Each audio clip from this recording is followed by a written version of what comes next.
Halo netizen, kali ini kita ada Mercedes-Benz Vito Tourer. Nah, jadi ini adalah sebuah fan besar dari Mercedes-Benz yang di Indonesia itu sudah berkolaborasi dengan Lombardi untuk interiornya. Jadi kalau secara mobil, sebetulnya mobil ini tuh adalah van kosongan ya. Jadi dia cuma ada kabin di depan doang, jadi di belakang itu kosong kayak mobil barang. Tapi untuk di pasar Indonesia itu sudah dikonversikan menjadi mobil penumpang 7 seater yang super mewah.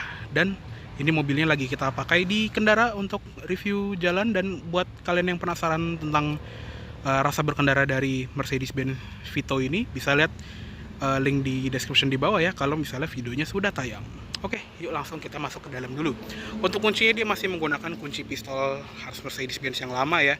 Jadi tombol lock, unlock, dan di sini ada tombol buat ngebuka power sliding door yang kiri doang. Tapi yang kanan itu power sliding door juga, cuma nggak bisa dibuka dari remote ya.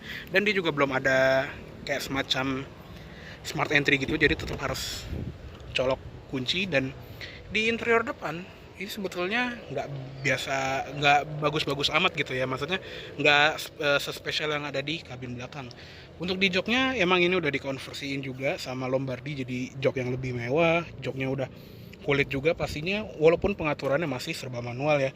Di sini ada head adjusternya, terus di bagian sini ada buat sandaran paha yang bisa ditegakin atau dikatasin. Slidingnya juga masih manual, dan untuk recliningnya ini dia masih model putar, cuma sayangnya karena ini dia ada pilar yang lumayan tebel, jadi untuk ngeraih tuas ini agak susah ya. Kalau misalnya di kiri aja mungkin agak lebih mudah.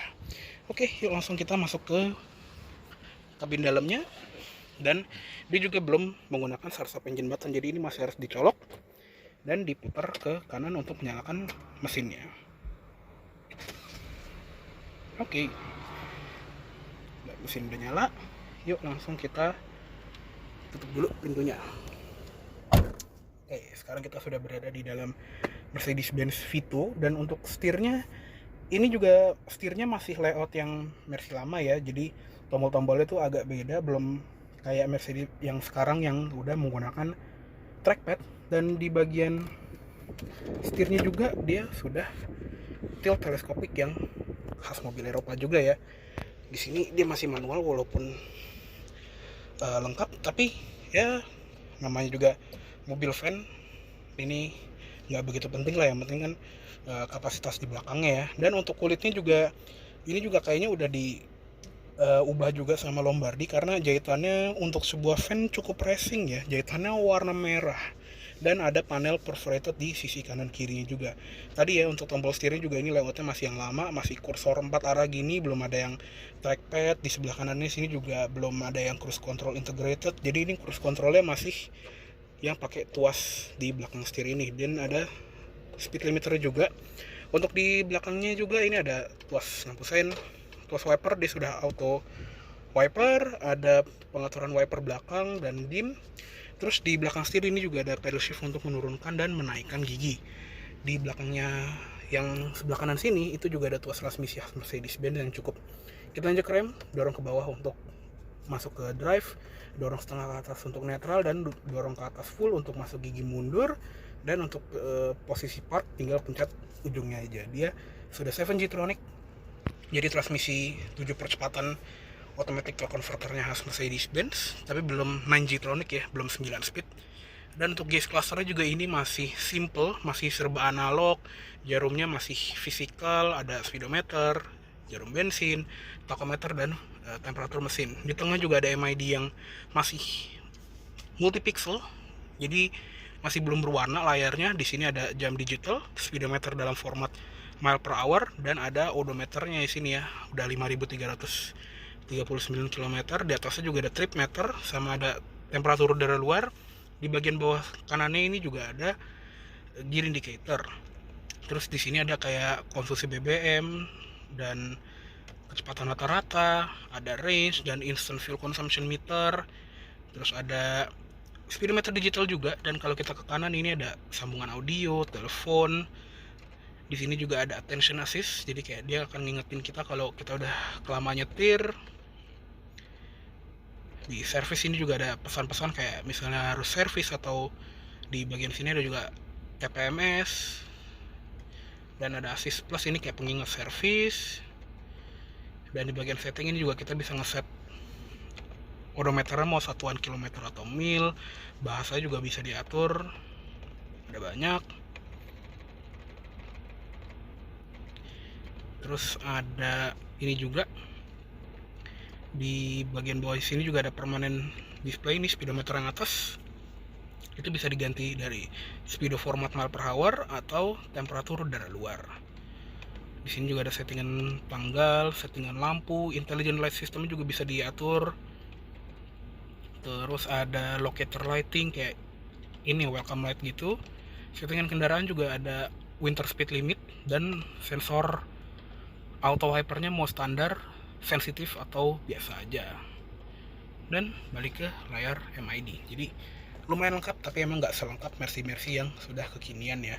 Untuk di sebelah kanan, di sebelah sini tuh ada ventilasi AC yang model bulat khas Mercedes-Benz yang bisa ditutup juga, tapi emang dia masih polos ya, di sini masih warna plastik, belum warna aluminium kayak bezel luarnya.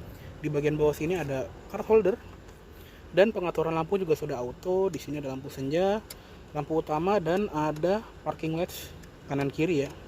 Di sini juga ada rear fog lights, sama ada tuas ngelepas parking brake. Jadi dia parking brake-nya masih model injek yang ngelepasnya tuh kayak Mercy lama gitu ya. Dan untuk mengaktifkannya tinggal diinjak aja. Untuk pedal juga masih model gantung semua, tapi dia nggak ada footrest di sebelah kiri ya, walaupun lantainya juga lega sih, jadi kayak nggak perlu lah untuk footrest. Dan di bagian door trim sini juga ini kayak dikonversikan ke versi Lombardi juga ya, karena ini untuk sebuah fan soft touch banget ya materialnya. Ada jahitan warna merah juga.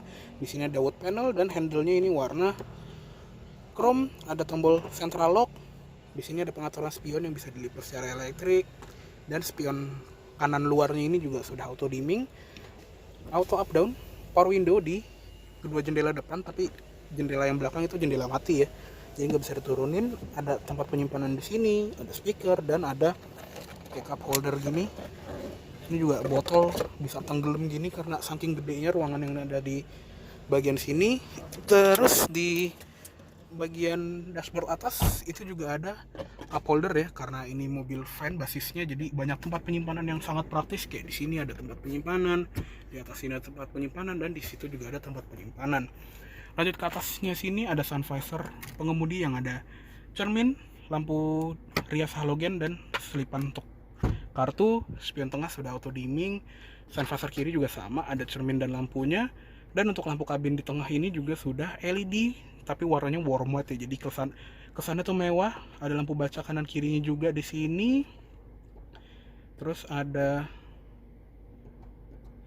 ini juga kalau kita lihat ke bawah, di sini dia masih menggunakan head unit yang dari Mercedes-Benz Command Audio 15. Jadi ini sistemnya jadul banget.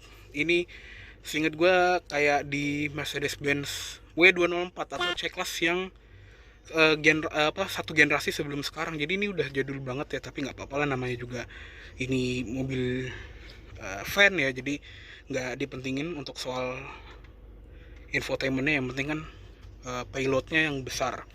Untuk sambungan infotainmentnya dia ada radio pastinya, dan ada sambungan media juga di sini. Kita bisa sambungin SD card, USB, ada aux, dan bisa Bluetooth juga ya at least. Dan di sini juga ada navigasi tapi nggak ada SD cardnya. Di bagian sistem kita juga bisa setting display, terus ada bahasa, bisa angkat tutup telepon dari sini juga, dan ada skip track, dan di sini juga ada knob buat kursor navigatornya ya, dan ada knob volume sama on off di sebelah kiri. Ada numpad juga di sebelah kanan buat kita masukin nomor telepon. Dan di sebelah kiri sini tuh juga ada input USB konvensional untuk ke head unit, sama ada aux juga. Dan di sebelah kanan sini juga ada tempat penyimpanan yang ini bisa muat dompet tanpa masalah, saking gedenya ya. Di bagian bawah head unit juga ada panel kayu yang kayak di pintu yang membuat kabin tengahnya ini sedikit lebih mewah, dan ada tombol untuk membuka power sliding door di ujung sini ya, kanan kirinya. Ada tombol untuk matiin auto stop start, tombol hazard yang khas mobil Eropa, dia kedip juga, tombol untuk mematikan ESP, dan tombol untuk dynamic select-nya ya. Jadi ini untuk mode berkendaranya, dia ada 3 ya. Di sini kita bisa lihat nih, itu ada tulisan E di tengah, itu ada Eco, C artinya comfort, dan M itu untuk manual mode. Jadi transmisinya kita bisa atur dari pedal shift di belakang setir. Untuk di bagian bawah sini ada AC yang sudah triple zone, jadi zona pengemudi, penumpang depan, dan kabin belakang semuanya itu punya zona AC masing-masing ya. Di sini untuk temperatur pengemudi, temperatur penumpang, terus arah AC juga lengkap ya, bisa ke muka kaki, ada fan speednya di sini, max defroster depan, defogger belakang, auto climate juga, dan ada mode rest. Jadi kita bisa menikmati sisa-sisa kedinginan AC sampai 15 menit atau 20 menit setelah mesinnya mati. Dan di bagian sini ada synchronize, jadi satu kabin itu jadi single zone. Dan di bagian sini ada settingan untuk temperatur AC belakang dan fan speednya juga. Kita bisa atur lah pokoknya. Dan di bagian bawahnya ini juga ada tempat penyimpanan yang gede banget, khasnya mobil van. Masih ada power outlet yang ada socket lighter buat nyalain rokok juga. Dan di bagian tengah sini juga ada wireless charger yang fast wireless ya. Jadi walaupun dia wireless charger kan biasanya agak lama, tapi dia yang versi fast chargingnya. Untuk di jok depan ini dia ada armrest yang bisa diatur ketinggiannya, bisa kita set sendiri. Dan di tengah sini ada tempat penyimpanan yang dalam banget. Jok kiri juga sama ya, bisa diatur masing-masing. Dan ada glove box yang soft opening. Oke, cukup segitu dulu untuk kabin depan dari Mercedes-Benz Vito ini. Yuk sekarang kita lihat ke kabin belakang, karena disitulah tempat dimana pemilik-pemilik Vito ini akan berada. Oke, sekarang kita lihat ke kabin belakangnya yuk. Nah, dia juga sudah menggunakan power sliding door, dan ini dia yang membedakan Vito biasa dengan Vito yang sudah dikonversi oleh Lombardi Auto Indonesia ini. Jadi Lombardi itu emang ada ini ya, spesialis konversi interior mobil yang suka jadi langganan artis, karena modelnya tuh bikin mobil kita berasa seperti pesawat yang mewah atau istilahnya kabin first class ya. Jadi aslinya untuk Vito ini kan dia adalah versi komersil dari Mercedes-Benz V-Class. Asli ini cuma ruang kosong aja buat naruh barang, atau istilahnya ya mobil van buat komersil gitu ya. Tapi sama Lombardi itu dipasangin jok captain seat yang lega seperti ini, dan dia juga pengaturannya elektrik loh. Walaupun karena ini dia kan dia aftermarket ya, jadi kalau misalnya mesin atau mobil itu totally mati, kita nggak bisa ngatur jok elektrik ini pas lagi mati. Jadi antara ACC-nya harus nyala atau mesinnya yang harus nyalain. Tapi unik juga ya, karena walaupun dia ininya aftermarket joknya, tapi dia menggunakan panel controller yang sama persis seperti Mercedes-Benz S-Class gitu ya. Ada memory setnya juga, dan di sini tuh ada mode tegak. Jadi kita bisa satu tombol itu ke mode paling tegak. Dan ada ini juga ya, walaupun di sini tombolnya tombol heated seat, tapi di versi Lombardi ini dia digunakan sebagai massage seat. Jadi dia ada kursi pijatnya, dan seperti yang kita bisa lihat di sini ya, dia bisa maju mundur, bisa direbahin juga joknya, dan headrestnya juga elektrik. Dan headrestnya juga nggak sekedar headrest biasa ya, tapi di sini ada bantal yang isi bulung angsa gitu, atau istilahnya apa ya, duck down ya. Jadi ini empuk banget kalau disenderin. Dan uniknya kalau misalnya kita gerakin tuasing ini, kalau di Mercy biasa kan ini buat ini ya, panjangin leg support, tapi di sini itu buat negakin jok bagian pundaknya. Jadi apa, punggung atas kita tuh bisa dibikin lebih tegak. Dan di bagian sini juga kalau diangkat itu leg supportnya akan naik seperti ini. Jadi bener-bener rasa kayak bawaan dari Mercedes-Benz ya. Oke, ini kita tegakin dulu.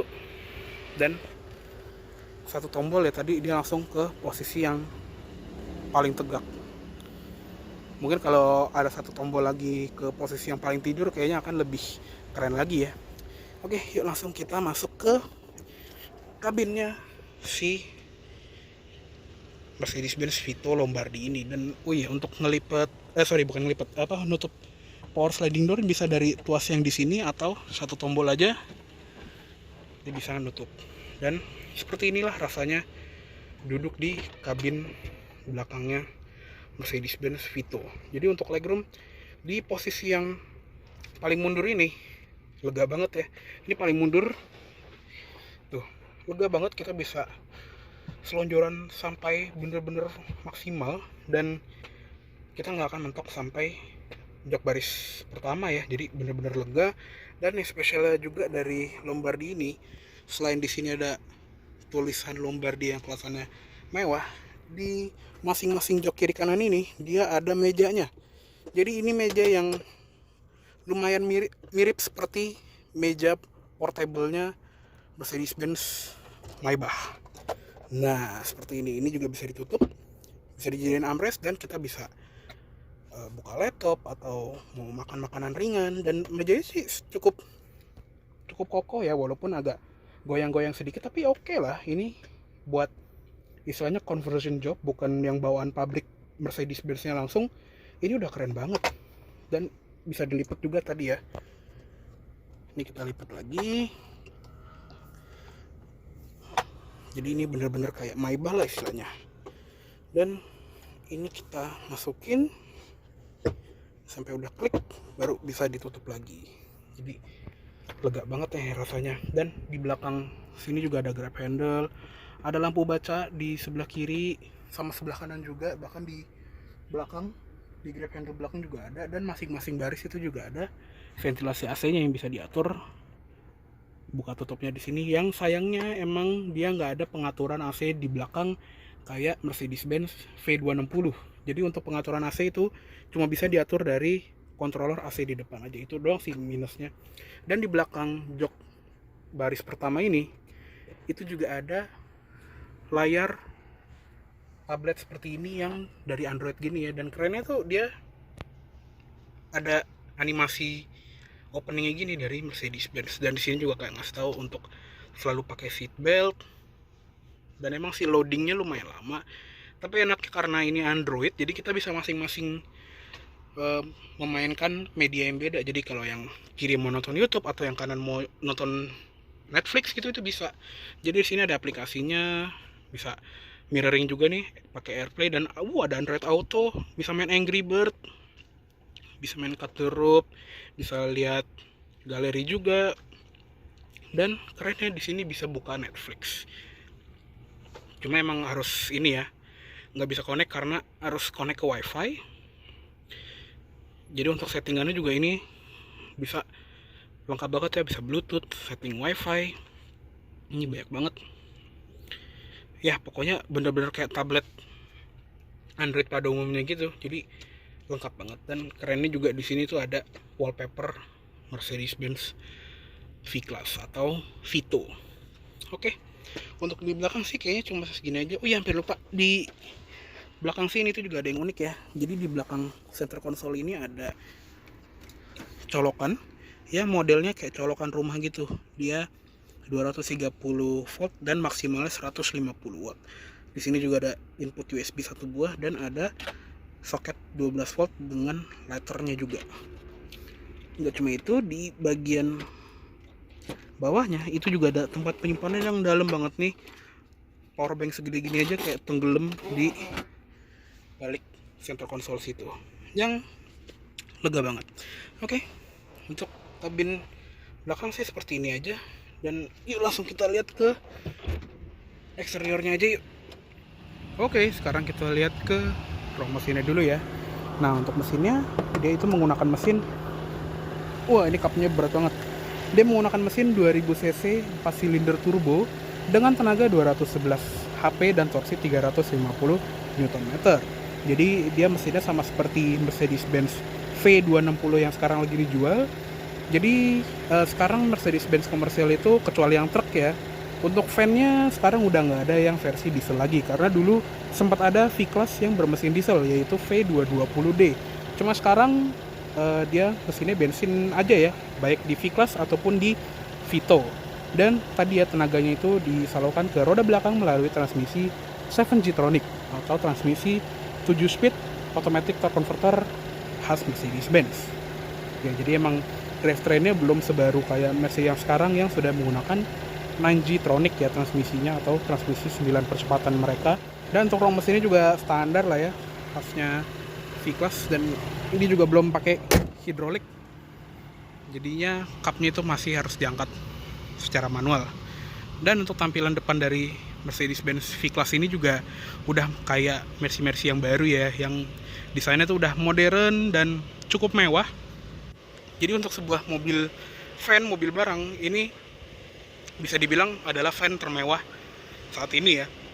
Untuk grillnya juga emang sih warnanya mayoritasnya ini dia hitam doff gini, tapi dia ada list chrome beberapa garis yang kelihatan lebih upmarket ya. Apalagi di bagian bumpernya juga ada kayak list chrome berbentuk huruf C gitu, supaya kelihatan lebih mewah, mirip seperti saudaranya yang sedan, baik C-Class, A-Class ataupun S-Class. Dan untuk lampunya juga spesial ya untuk Vito ini, karena dia menggunakan lampu LED Intelligent Light System. Jadi di zamannya ini adalah lampu Mercedes-Benz yang paling canggih. Istilahnya kalau di Mercy yang sekarang itu adalah LED multi beam. Jadi ini kayak predecessornya LED multi beam, dan lampunya juga sudah LED semua, baik DRL, lampu utama, lampu dim, dan ada sen yang LED juga. Untuk velgnya juga dia velg 20 jari, ukurannya 17 inci, yang di sini menggunakan ban Continental Max Contact MC6 yang cukup aneh ya, karena Max Contact ini setahu gue adalah ban sport, tapi ditaruh di mobil van mewah gini ya. Ukurannya dia 225 55 R17, jadi dia nggak segede V-Class yang 18 atau 19 inci gitu, gue kurang inget. Tapi enaknya karena dia 17, saat profilnya lebih tebal, otomatis bantingannya akan lebih empuk.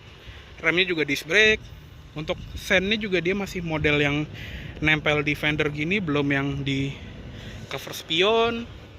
Terus window line-nya juga ada chrome, tapi cuma satu garis, kayak cuma seret gitu doang, di atasnya nggak ada. Dan kaca filmnya juga udah dapet yang V-Cool ya, udah dapat dari Mercedes-Benz-nya langsung.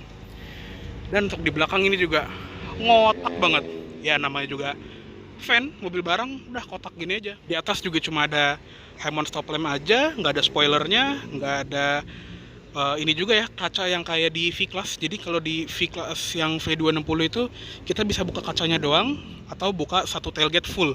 Tapi kalau di sini cuma bisa buka satu tailgate-nya secara full aja ya. Untuk kaca belakangnya juga ada defogger dan ada wiper. Di belakang ini lampunya juga sudah full LED kecuali lampu mundur. Jadi sen, lampu senja, lampu rem, rear fog lamp itu udah LED. Di belakang sini juga ada emblem Lombardi biar kayak kesannya Jumawa ya. Dan di sebelah kiri ada emblem Vito Tourer. Jadi untuk Vito di Indonesia itu ada dua tipe ya, ada Vito Tourer dan Vito Select. Yang Select itu kalau nggak salah tipenya sedikit lebih di bawah dari yang Vito Tourer ini. Untuk di bumper bawah dia cuma ada reflektor doang, sensor parkir juga nggak ada. Tapi enaknya dia udah dapat kamera mundur yang akan otomatis keluar pas kita masukin gigi mundur ya. Lampu plat nomor juga ada LED. Dan bagasinya kita lihat langsung ya, dia belum elektrik, tapi pegasnya juga tebel, jadinya bukanya cukup gampang. Nah, sebetulnya di kabin belakang ini tuh ada jok baris ketiganya. Cuma karena aksesnya cuma bisa dari tengah situ doang, dan aksesnya itu nggak lebar-lebar banget, buat orang yang segede gue mungkin agak sempit. Tapi sebetulnya kalau misalnya ini didudukin, itu tuh gak banget nih. Buat contoh ya, ini bisa diatur maju mundur dan rebahannya. Jadi kalau misalnya ini di posisi paling rebah, ini literally secara harfiah bisa dijadiin kasur.